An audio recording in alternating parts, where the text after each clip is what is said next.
Presidente. Boa noite, Delas. A primeira pergunta é de ordem prática. O senhor mencionou a lei da reciprocidade, mesmo com a ameaça explícita do presidente Trump de responder com mais tarifas a qualquer taxação decidida pelo Brasil. Como é que o senhor, governo, pretende escapar desse círculo? Olha, primeiro é importante levar em conta que há algumas coisas que um ser humano e um governo não podem admitir. É a ingerência de um país na soberania de outro. E mais grave, a intromissão de um presidente de um país no poder judiciário do meu país. É inaceitável que o presidente Trump manda uma carta, sabe, pelo site dele, sabe, e começa dizendo que é preciso, sabe, acabar com as caças bruxas. Isso é inadmissível. Primeiro porque isso aqui tem justiça e a gente está fazendo um processo com direito à presunção de inocência de quem é vítima. Se quem é vítima cometeu um erro, vai ser punido. Aqui no Brasil é punido. A segunda coisa é que é inverossímil o fato pelo qual se aumentou a tarifa. O presidente Trump deve estar muito mal informado, porque nos últimos 15 anos, o déficit para o Brasil é de 410 bilhões de reais entre comércio e tarifas. Portanto, não existe explicação a não ser uma falta de informação e depois tentando atrapalhar uma relação muito virtuosa que o Brasil tem com os Estados Unidos há 200 anos. O que é que eu vou fazer, na verdade? Primeiro, eu não perco a calma e não tomo decisão com 39 graus de febre. O Brasil utilizará a lei da reciprocidade quando necessário. E o Brasil vai tentar, junto ao OMC com outros países, tentar fazer com que a OMC tome uma posição para saber quem é que está certo ou que está errado. A partir daí, se não houver solução, nós vamos entrar com a reciprocidade já a partir do 1º de agosto, quando ele começa a taxar o Brasil.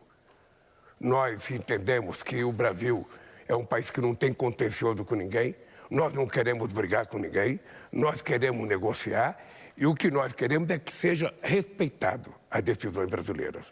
Portanto, se ele ficar brincando de taxação, vai ser infinita essa taxação. Nós vamos chegar a milhões e milhões e milhões de % de taxa de coisa. O que o Brasil não aceita é intromissão nas coisas do Brasil. Ele tem o direito de tomar decisão em defesa do país dele, mas com base na verdade. Se alguém orientou ele com uma mentira de que os Estados Unidos é deficitário com o país, mentiu. Porque os Estados Unidos é superavitário na relação comercial com o Brasil. A motivação política desse ataque americano é explícita, né? E Trump critica o julgamento de Jair Bolsonaro e ações no Supremo sobre as plataformas de redes sociais. Mas os ataques de Donald Trump começaram durante o encontro dos BRICS e depois das declarações do senhor em tom de crítico aos Estados Unidos durante o evento. Que papel o senhor atribui às suas declarações nas motivações do presidente americano? Nenhuma. Veja, primeiro, os BRICS é um fórum que ocupa hoje metade da população mundial, quase 30% do PIB mundial. E dentro dos BRICS está países que participam do G20. 10 países dos BRICS participam do G20, aonde o senhor Trump participa. Segunda coisa, nós temos 3 países que foram convidados do G7 agora. 4 países, Brasil, México, África do Sul e Índia. Quarta coisa, o BRICS é um agrupamento de países que trabalha em prol do sul global. Nós cansamos de ser subordinados ao norte. Nós queremos ter independência nas nossas políticas, queremos fazer comércio mais livre e as coisas estão acontecendo de forma maravilhosa. As coisas vão continuar melhorando e nós estamos discutindo, inclusive, a possibilidade de ter uma moeda própria ou, quem sabe, com as moedas de cada país, a gente fazer comércio sem precisar utilizar o dólar. Porque nós não temos a máquina de rodar dólar, só os Estados Unidos que tem. E nós não precisamos, sabe, disso para fazer comércio exterior. Agora, achar que os BRICS é a razão pela qual o Trump ficou nervoso, o Brasil nunca ficou nervoso com a participação do G7, o Brasil nunca ficou nervoso com as coisas que os Estados Unidos faz. Cada país tem soberania de fazer aquilo que quer. Então eu penso que o presidente Trump precisa se cercar de pessoas que o informem corretamente sobre como é virtuosa a relação Brasil-Estados Unidos. O senhor criticou Donald Trump por ingerência em questões que firam a independência das instituições brasileiras, né?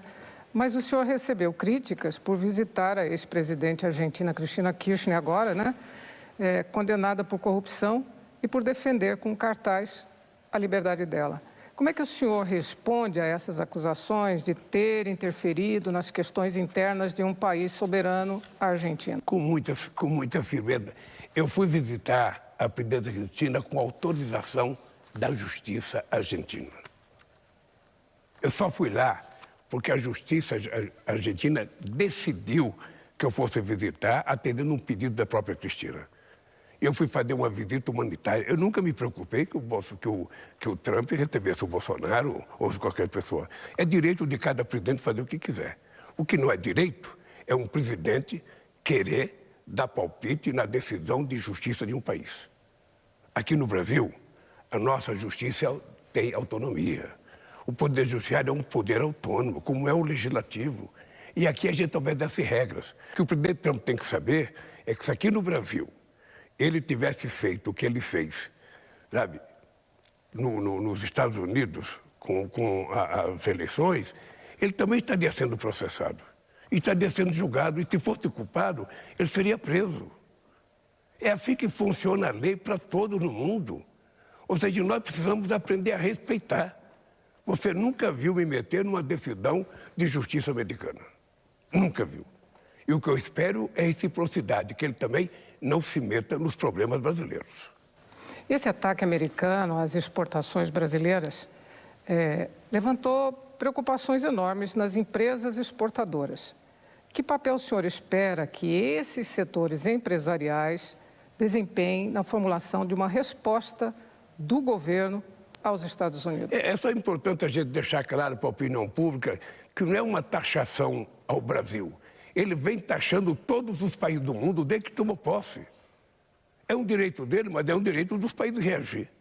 Ora, o que é que eu pretendo fazer? Veja, primeiro eu pretendo reunir todos os empresários que têm exportação para os Estados Unidos. Sobretudo aqueles que têm maior volume de exportação, suco de laranja, aço, sabe? A Embraer, que exporta muito para os Estados Unidos, para conversar, para ver qual é a situação deles. Nós vamos tentar fazer todo o processo de negociação que for possível fazer. O Brasil gosta de negociar, o Brasil não gosta de contencioso. E depois que se esgotar as negociações, o Brasil vai aplicar a lei da reciprocidade. E aí os empresários, eu espero que estejam aliados ao governo brasileiro, porque se existir algum empresário que acha que o governo brasileiro tem que ceder e fazer tudo o que o presidente de outro país quer, sinceramente, esse cidadão não tem, sabe, nenhum orgulho de ser brasileiro. Essa é a hora da gente mostrar que o Brasil quer ser respeitado no mundo. Que o Brasil é um país que não tem contencioso com nenhum país do mundo e que, portanto, a gente não aceita desaforamento contra o Brasil. Aqui para encerrar, presidente, o presidente Donald Trump, ele está na Casa Branca há 7 meses, né? Por que motivo o governo do senhor não fez nenhum movimento para estabelecer contato direto, mais próximo com o governo do nosso segundo maior parceiro comercial? Olha, primeiro eu mandei uma carta dando os parabéns da vitória do Trump. Eu não tenho que conversar com o Trump até agora, não tenho nenhuma razão. Eu imaginei encontrar com o Trump no G7. Quando nós chegamos lá, ele tinha saído, porque a reunião foi feita num lugar muito escondido, porque o Trump não seria bem recebido no Canadá. Então, quando eu cheguei, eu e os convidados, eu e o primeiro-ministro Modi, a Cláudia, presidenta do México, e o Ramaphosa, presidente da África do Sul, quando nós chegamos lá, o Trump tinha vindo embora na outra noite. Na hora que houver necessidade de conversar com o Trump, eu não tenho nenhum problema de ligar para ele, como eu já liguei para o Clinton, já liguei para o Bush, já liguei para o Obama, já liguei para o Biden. Agora é preciso ter uma razão para ligar. 2 presidentes não ficam ligando para contar piada. Ele, por exemplo, ele poderia ter ligado para o Brasil para dizer da medida que ele vai tomar.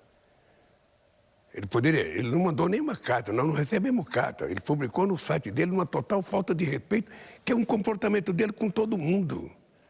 E eu não sou obrigado a aceitar esse comportamento desrespeitoso entre relações de chefe de Estado, entre relações humanas. Educação é bom. E a gente gosta de receber e gosta de dar.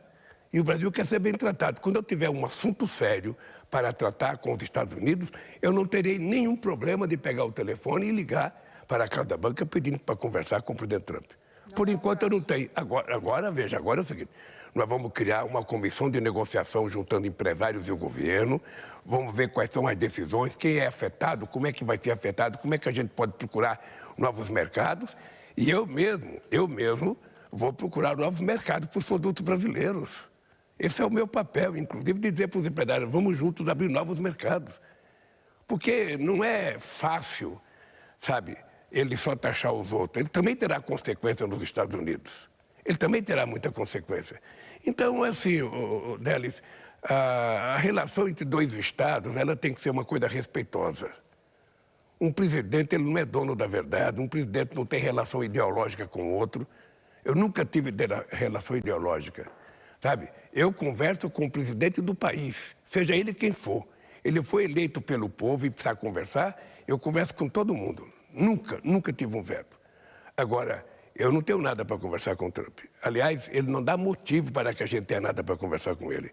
Depois que a gente discutir profundamente o que vai acontecer, sabe, nós temos tempo para discutir, nós temos tempo para conversar, nós temos tempo para ouvir os empresários, nós temos tempo para ouvir a OMC, para ouvir outros países como é que estão acontecendo. E aí, quando chegar o momento, se for necessário conversar, pode ficar certa que eu não terei nenhum problema de pegar o telefone e ligar, correndo o risco de ele, de forma mal educada, não querer me atender.